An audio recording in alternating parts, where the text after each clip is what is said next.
Now, building on what I said before, that the human being is not just an animal. The human being also has a soul. This invests some extreme importance in human life. And that is one of the reasons why abortion is not something which can be had on demand. Judaism, I believe, and not other faiths as well, the Abrahamic faiths, do envisage some circumstances in which abortion could be. Now, there may be some who disagree on this. For example, just as in a circumstance where life may be taken in self-defense. One is allowed to defend oneself, even if it means taking the life of another. That is the traditional justification for abortion. Abortion, if a fetus is threatening the life of its mother, then that is a grounds for abortion. And there may be some other very specific grounds as well.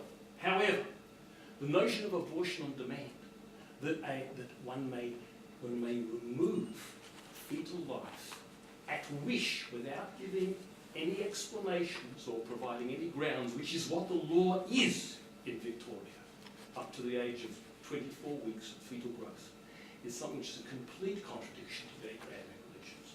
It is an expression of an utterly materialistic worldview, which sees the baby just as flesh, mere potentiality, it has no grasp, but this is an ensouled being, something which has the image of God within it also.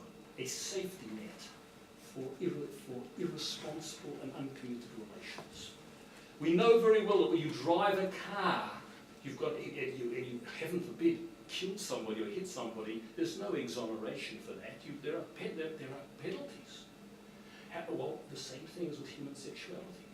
Where human sexuality can result in the conception of life, it must be therefore conducted in a context of responsibility and commitment, in which it should be marriage.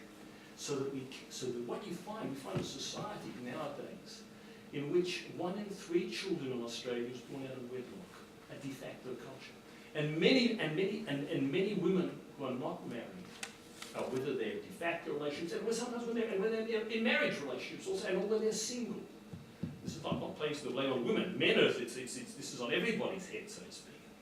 But what abortion does is it says that we make abortion in a kind of a disposal service.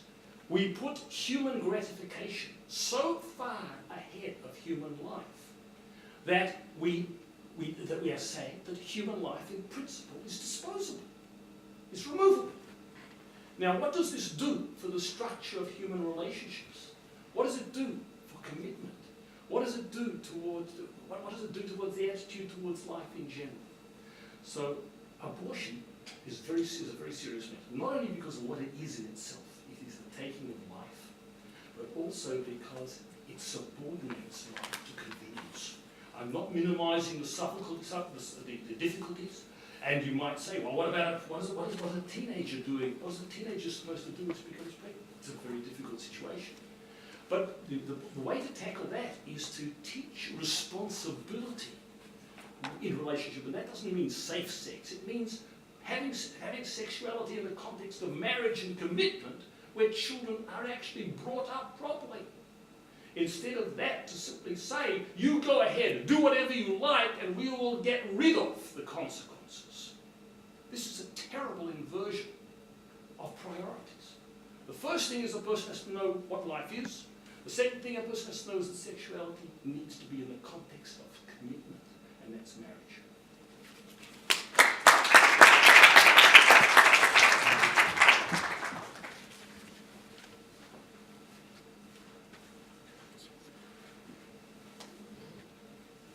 I think one of the things that's coming through in all our talks here is the issue of what makes people special. And the biblical tradition, as I said before, the dignity and value of humans comes before that because they are made in God's image. And what does that mean? I think it's an idea that's slightly foreign to us today, but the ancient world was structured around it. That is, structured around representative images. Statues and coins would be imprinted with a monarch's likeness to show that the object belongs to the king. Sometimes kings or priests might claim to be the living image of a god and therefore demand to be treated with respect. Probably the closest equivalent we have today is the way countries relate to each other through representative images as ambassadors. But the Bible says, and this is radical I think, that this is the status all humans have before God. Every human, woman, man or child, is a divine ambassador on earth, so an attack on them is an attack on God. An insult to them is an insult to God. So we read in Genesis chapter 9, verse 6, whoever sheds human blood, by humans shall their blood be shed, for in the image of God has God made mankind. The biblical view of human dignity, in other words, is absolute. It isn't something that increases as we get more intelligence or power. It isn't something that fades away as we get older and lose our looks and continence. It's something that applies to rich and poor equally, not just to famous or beautiful people. And I think one of the major problems in our society is, and it causes all kinds of problems, not just in this area, is that because we have lost sight of this biblical basis for human dignity, we've been left at the mercy of an attributes-based way of assessing human value. We judge our own lives and the lives of others on sliding scales now, according to the things they possess and the advantages they have. So when it comes to deciding whether to keep a child, we ask, will this child have a life worth living? Will he or she be healthy? Will there be enough money? Will we be able to give them every chance for success? And we also ask the same for ourselves.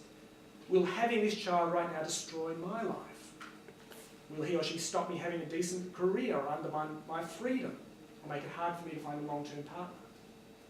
I don't think any of these things can be taken lightly. The decision to have a child under difficult circumstances can feel like a death sentence. The New Testament would paradoxically say that this is actually the way to discover life. The pattern for Christians is Jesus himself, who gave up his dignity and life for our forgiveness and tells us to do the same. I'll finish with this quote from Jesus. Whoever wants to save his life will lose it. But whoever loses his life for me and for the gospel will save it. Mark chapter 8, verse 35.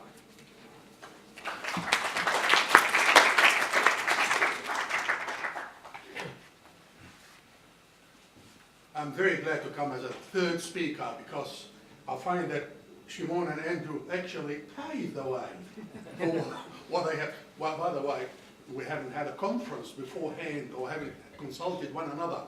That's what we're going to be saying today. So it's a complete surprise to me, a good, nice surprise. Thank you to both of you. Now, in Islam, it's generally accepted that abortion is illegal after 4 months. 120 days of conception. As regards to the matter of abortion before this period elapses, it's considered allowed if necessary in few cases. However, in the absence of a reasonable excuse, it is detestable, Muslim scholars, rule that induced abortion after conception is a sin. He further says, the sin incurred thus can be of degrees. When the sperm enters the ovaries, mixes with the ovum and acquires potential of life, its removal would be a sin. Aborting it after it grows into a germ or a leech would be a graver sin, and the graveness of the sin increases very much if one does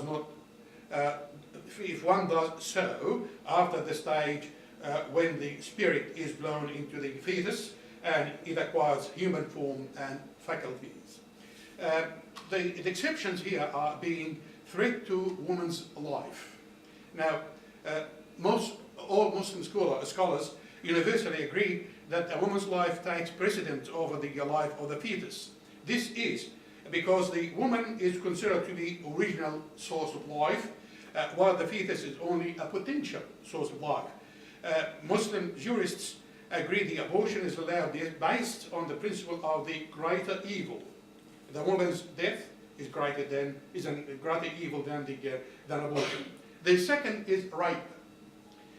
Most Muslim scholars hold that the child of rape is illegitimate child, and thus it would be sinful to kill the child. Scholars permit its abortion only if the fetus is less than the 4 months duration stipulated before. The third exception, and this is done on a very, very, very small scale, fetal deformity. Very few Muslim scholars sort of argue that abortion is permitted if the newborn might be sick in some way that would make the care for them exceptionally difficult for the parents. Thank you very much.